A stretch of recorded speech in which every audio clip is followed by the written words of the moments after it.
It is not a secret that some of the greatest minds in history were Freemasons.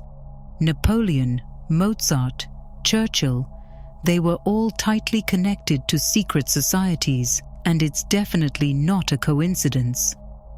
Members of such organizations had access to knowledge beyond ordinary understanding, the hidden mechanics of the universe that shape matter, and how to bend them with a train of thought. Not so long ago, those were strictly confidential informations, talked only behind closed doors, but now it is accessible to anyone who wants to listen. These are the 5 principles of the 33rd degree Freemasonry, wisdom that enabled its members to outrun everyone else.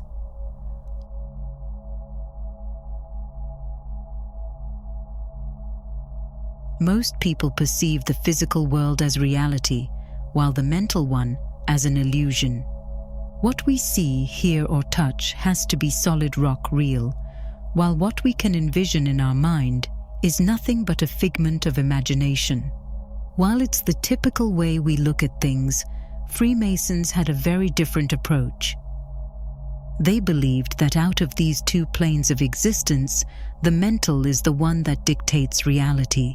To them, the physical world was merely a reflection of what was first built in the mind. Their philosophy was simple. Mental is the realm of creation. Physical is the realm of materialization. In fact, if you think about it, every achievement that humanity has ever accomplished first took its form in the mind. The house you live in, the pen you write with, the chair you are sitting on right now, they all existed as mental constructs long before anyone other than the visioneer saw. All the actions that this person might have taken in the physical reality were simply the process of materialization.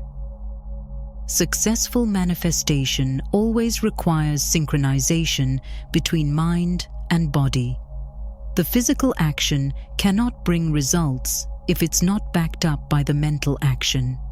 Mental action cannot bring results if it's not followed by physical action.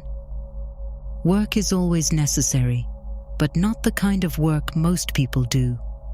The point lies not in forcing yourself to take action, but internally shifting to a degree where action becomes automatic.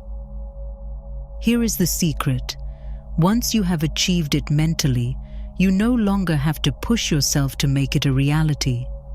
You have been there 1,000 times in your mind, and the action comes naturally.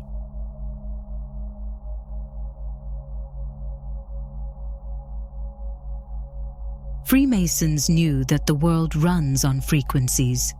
Each living form in the universe has its particular vibratory rate, which is a direct expression of its state of mind. That vibratory rate is what really dictates the outcomes of all physical actions. Blood, sweat, and tears can suffice for short-term results, but they cannot override vibration in the long run. You can do all the hard work in the world, but if your frequency contradicts what you want to achieve, it will just be hard for you to keep going with it. The first step to change your reality is to change the vibration you are emitting to the universe. Everything begins with your attention.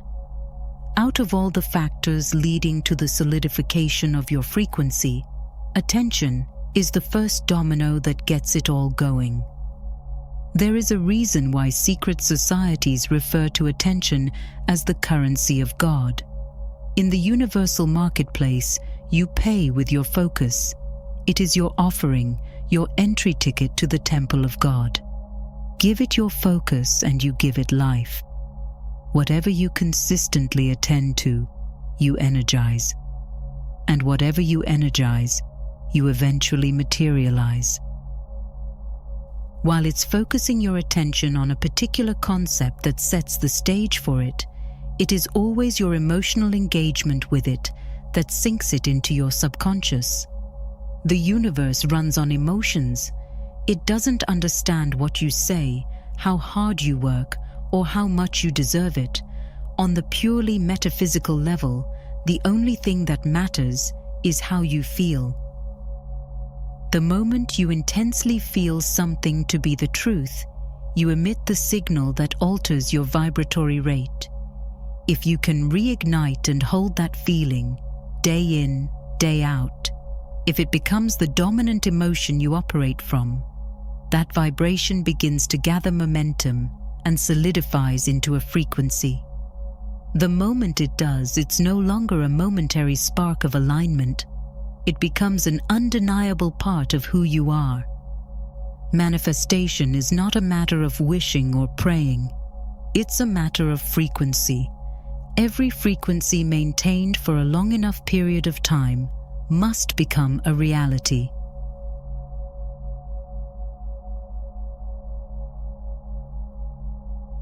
Everything in the universe is made up of two seemingly opposing parts: good and bad, hot and cold, love and hate, light and darkness, success and failure. They appear opposite, yet they are simply different degrees of the same thing. Heat and cold are both temperatures. Love and hate are both passions. Pain and pleasure are both sensations. All of those so-called opposites are in reality the exact same energy. The only thing that differentiates them is their rate of vibration. Low vibrations crystallize into density, what we call negativity, limitation, or stagnation. Higher vibrations refine into expansion, what we call clarity, joy, and abundance. What ordinary people do is forever fluctuate, from high to low, from hope to despair, but not Masons. Materialization of your desired reality requires one thing above all: energetic balance. If you base your internal state on the external world, you'll always live on a pendulum, swinging between extremes, never in command. The secret of the Masons lied in transmutation. They mastered the art of redirecting energy instead of reacting to it. Whenever they encountered fear, they converted it into courage. Whenever doubt arose, they shifted it into conviction. They understood that every emotional charge carries potential, and by inverting its frequency, it becomes fuel. Nothing is wasted. Every polarity, once transmuted, becomes your power.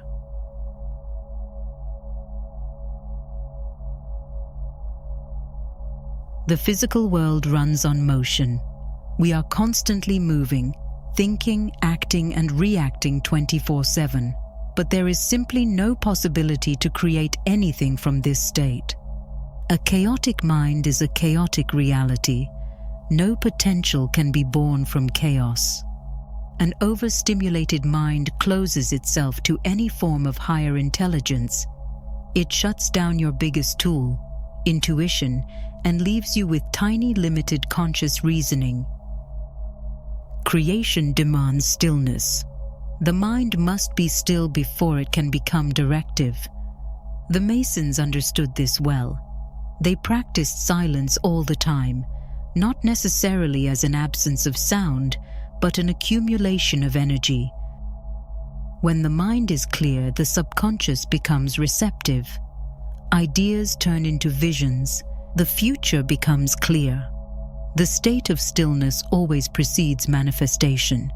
Live with a clear mind and you will no longer have to ask yourself what or how. The answers will come naturally.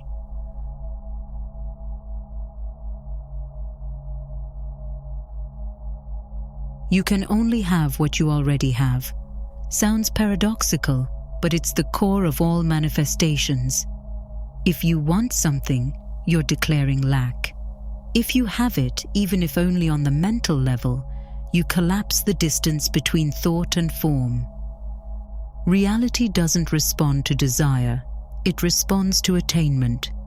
You don't get what you chase, you get what you are. So long as you distribute your sense of achievement into the future, you will be forever delaying the actual achievement in physical reality. If I get this thing, I can finally be happy. This is a trap. The universe will never allow you to have anything more externally than what you already have internally. Cut the middleman and give it all to yourself now. Stop trying to make it happen. Start materializing what has already happened. If you are ready to take your game to the next level, I created an entire playbook containing everything you need to know to bridge the gap between imagination and execution. Based on the lives of figures who turned the most delusional visions into a reality, it will give you practical steps you can gradually follow.